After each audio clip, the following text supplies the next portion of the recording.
My name is Jeff. I'm leased to a small company, Hensley Incorporated of Osakis, Minnesota, and I live in Sauk Center, Minnesota. Basically been trucking since 81 or 82, bought my first truck in 84, and that's when I thought about my idea for the toolbox, but never did anything with it until about 5 years ago. So I'll just show you a little bit about the toolbox. If you need a tool, it goes pretty fast. Just open up your cubby hole, open up the door, and if you need a 1/2 inch wrench, right there it is. Instead of wrestling your old toolbox in and out, you know, you can get at your tools fast and easy. You know, and we sell them in a few different models, 2 different lengths. This one happens to be a 2-drawer, a 224 with another 224 on top of it.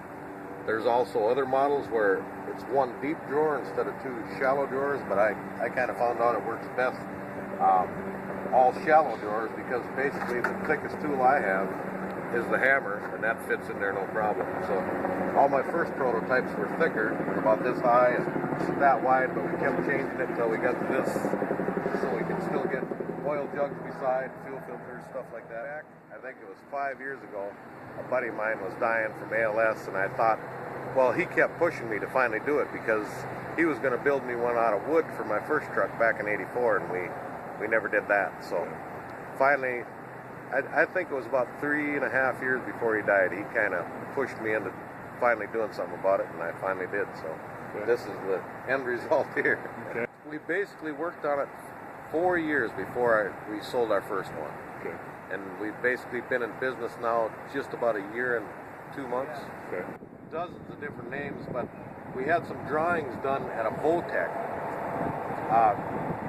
It was just 25 miles from us, and the teacher wanted a project for his kids, and I wanted to change it from my first design, so he split his kids up into 2 different groups, and they tried changing the design better than my first one.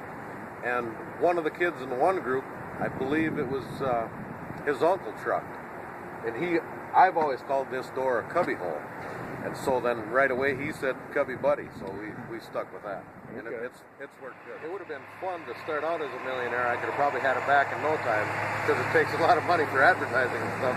But we're basically running this whole business off what I make trucking, so we don't have a whole lot of money to spend on advertising. So it's kind of word of mouth, and all the feedback is positive, and every driver that gets one, they call us just about right away as soon as they install it and tell us how much they like it.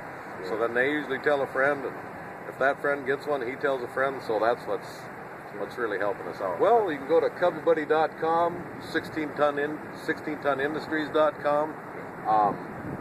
The number is on there. You can call us. It's 320-352-6820. You can pretty much call us 7 days a week. You'll get a hold of my wife. She'll take all the information.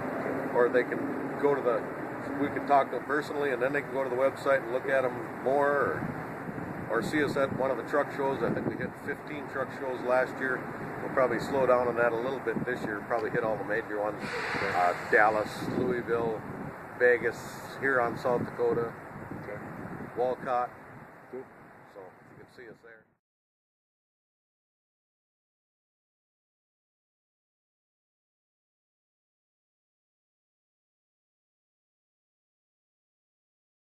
Yeah. Well, it starts out with my wife's dad, Ray.